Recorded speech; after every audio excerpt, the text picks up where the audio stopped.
Alright, so I'm going to be covering the split lunge exercise along with some knee-friendly modifications.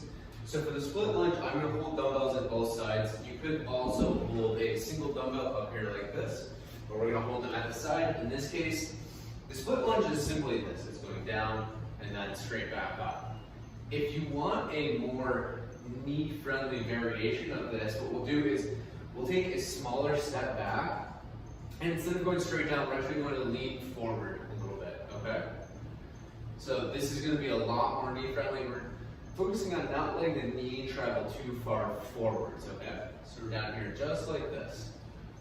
You can, of course, do this exercise just with your body weight as well, so this would be fine. Okay, so that is the split lunge exercise.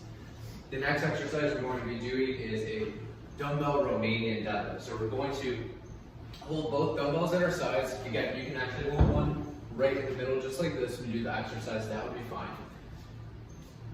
But with a very soft leg bend, what we're going to do is we're going to push our hips backwards. We're going to keep our back nice and straight. And this is in general a pretty knee-friendly exercise. If this bothers your back, one, make sure that your technique is correct. We want to avoid any kind of flexion of the low back.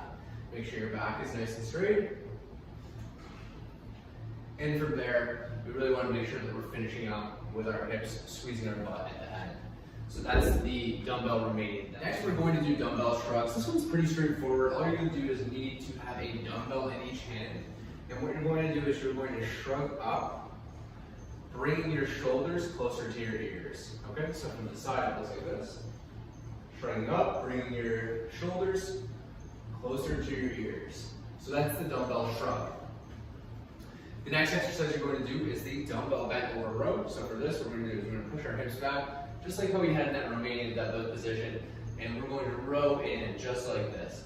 This exercise can be a little bit challenging sometimes in terms of just making sure that we're keeping our back nice and straight. So one thing that you can do if this is bothersome, you can always have your hand, you know, it's a bike here, but you can use your hand, put your hand on a bench for a little bit of support, and just do one arm at a time. That's a fine alternative to do as well. So that is the dumbbell bent over row.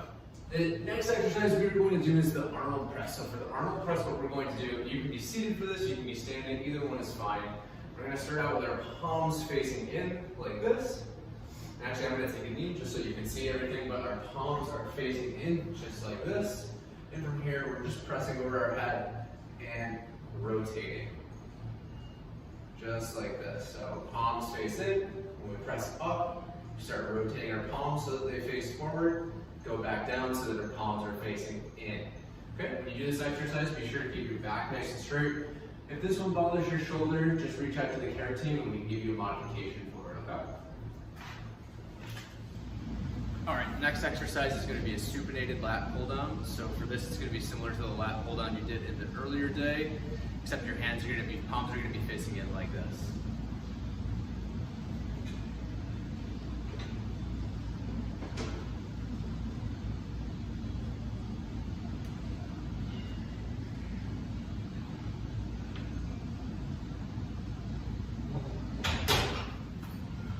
For the cable pal-off press, what you're going to need is a cable tape. You're going to take the cable, you're going to walk out just slightly.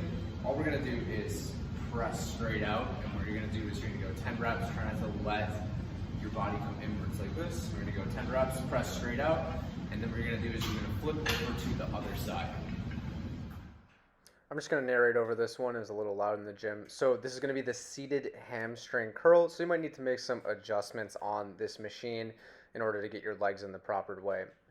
But once you're in, you're just going to want to make sure that the top part is fastened nice and tight to your legs. You're going to want to make sure that the pad is right by your ankles. And all we're doing is curling our legs in. And you should feel this in the back of your legs or your hamstrings.